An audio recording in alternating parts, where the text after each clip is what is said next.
Greetings, dear one. Did you know attitude is contagious?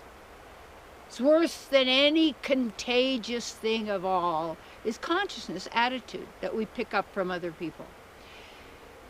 And so what you want to do is realize we rise and fall by our associations. And I think about, the books that I like of mostly ancient wisdom that is true and profound and applicable every single moment beyond time.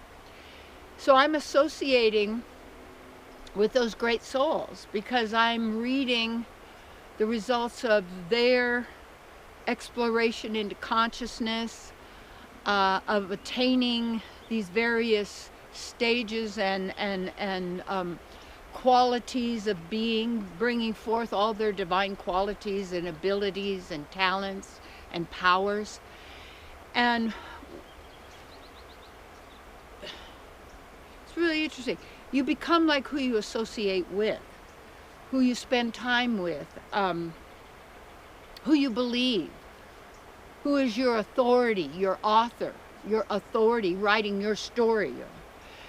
And consciousness of attitude is contagious. So when you have a beautiful attitude, others also can have a beautiful attitude because they'll pick it up from you unless they want to feel bad, And then sometimes someone who's really feeling bad and you're feeling good, their energy could be so strong. I was someplace the other day when a person came into the room with so much anger. And I was like, whoa, it's like knocking me off, and the energy just pervades. And what is it? Didn't say anything in that sense, but it's a feeling. And, it happens in relationships. You say, well, what's the matter? Well, nothing. People lie. But then you have to go into their mood and their attitude and their consciousness, you see. And especially, like, I remember I had three other sisters. So in our family, mom and dad and 4 girls, and everybody was was wild, in that sense. And in one level it's fun because you're, all happening. But another level is you're very affected by the moods of the other people and their state of mind, their general attitude. So you want to be able to protect yourself from the consciousness and the attitudes that you don't want. And one of the ways you can do that sometimes just get away, is that you go be by yourself and do some breathing, get yourself centered, maybe take your shoes off, maybe lie down on the grass outside and look at the trees, and smell, get some nice air going, a little walk by the beach or in the woods or wherever you can, to get back to who you really are. And this bad attitude thing, so many people that are managing a business or they're an administrator have no idea of how to really work with people. And so they're always blaming the employees of the other people because they're not getting their job done, but they don't really know what their job is, nor are they inspired with a great attitude. And when you have when you get into the hangdog attitude, or you get into the pity poor me attitude, or you could get into life's not fair attitude, or it's nobody likes me attitude, or I'm not good enough attitude, or I don't have any money attitude, blah blah blah. What you're doing is this is a state of consciousness where you have left your state of being as a divine being and you're following your thoughts. And the thought of they don't like me, you could get really scared, and you feel bad because something's wrong with you, or you get rejected in a relationship. One time, one of my granddaughters had shared that her boyfriend left her, and I said, fantastic! That's great! And she goes, what? She's looking at me. You're going to get involved in a bad attitude, and poor me, I guess I'm not good enough, nobody loves me, and then you feel sorry for yourself, and then you suck everybody else into your whole poor you, are you all right? And some people make sickness a habit in the sense they could heal it, they could get rid of it if they find out what to do, what's the cause of it. you just don't treat symptoms, you go to the cause of something. And when you go to the cause, you do eliminate the cause, you eliminate the problem, because it can't exist without the cause. You see what I mean? So when we have these attitudes, and you think when you want to have a new attitude or a good attitude or a great attitude, is you're keeping your mind stable, and you're not letting your mind jerk around all the time, and you sometimes you just have to talk to yourself, you know, and give it. It's really, in a sense, you're affirming what you want. And when you have a good attitude, it means you feel good, you're enthused. And I like the word enthused, entheos. It means within God or within source or beloved, that you are always enthused. See, if you get excited, you're also going to get depressed, because that's how the mind works. It works in duality, like and dislike. Up has a down, down has an up.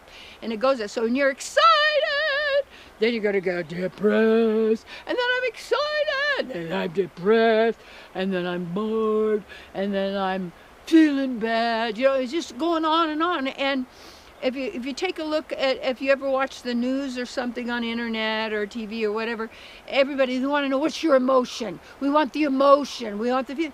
Because souls, if we look at this, are feeling bodies. This comes from Vedic knowledge, that souls are feeling bodies. We have a feeling body. We have an eternal spiritual body.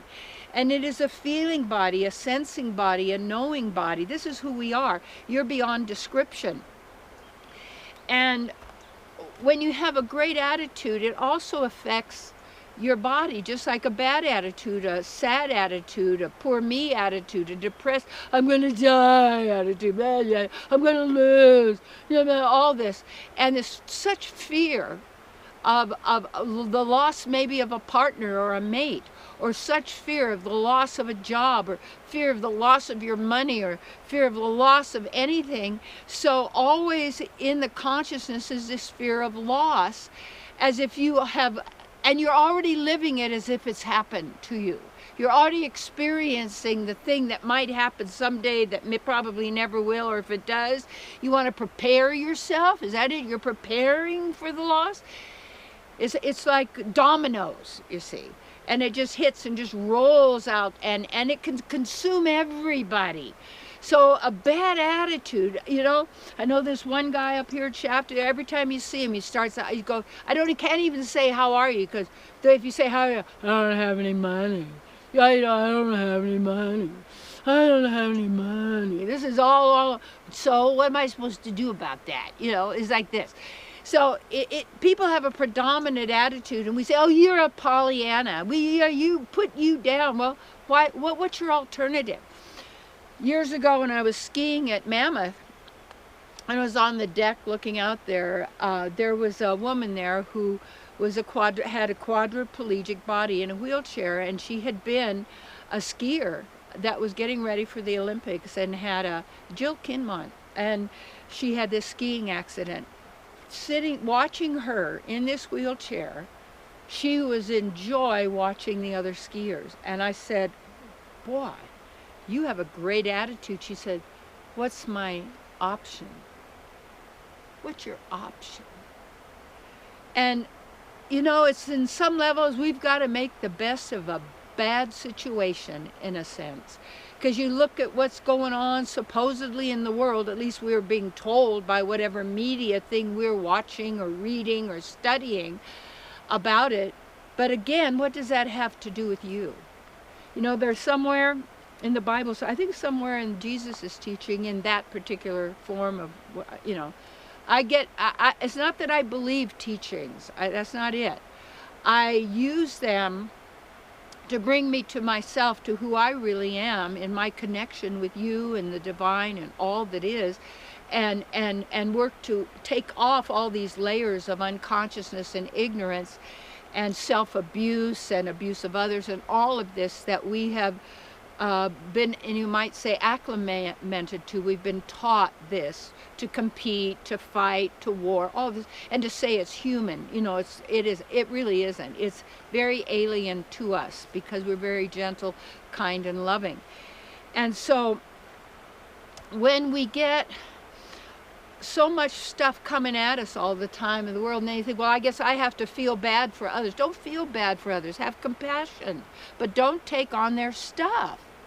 That's see, an empaths are these people who are very, well, I'm an empath, so very sensitive to feelings, and we really are, all of us, if we allow ourselves to tune in to our own beingness and where we go. So we do feel things, and we notice and sense. And I remember my mom would always be in the family trying to be in the middle between this group and that group, trying to keep balance. So it keeps you uneasy all the time, trying to be a peacemaker, trying to make sure they're not upset and they're not upset and they're okay and this is that and all this stuff going on in the world. It says, well, imagine if this struck you down. Imagine if, don't imagine it if you don't want it. I'm telling you that.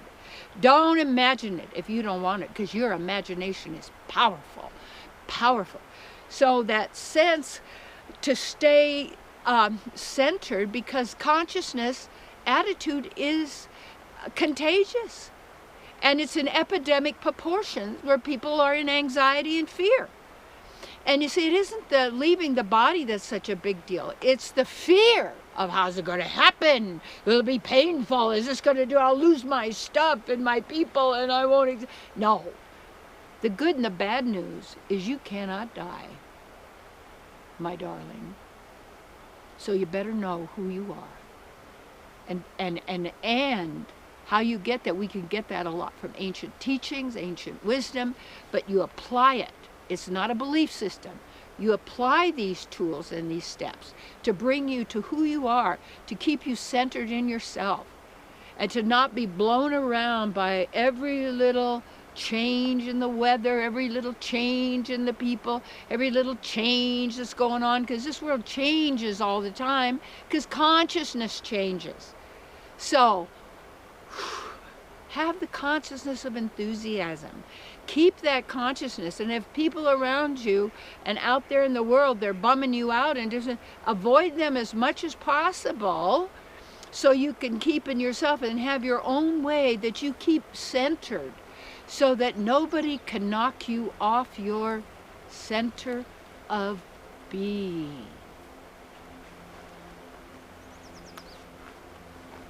Well, that was good. Yeah.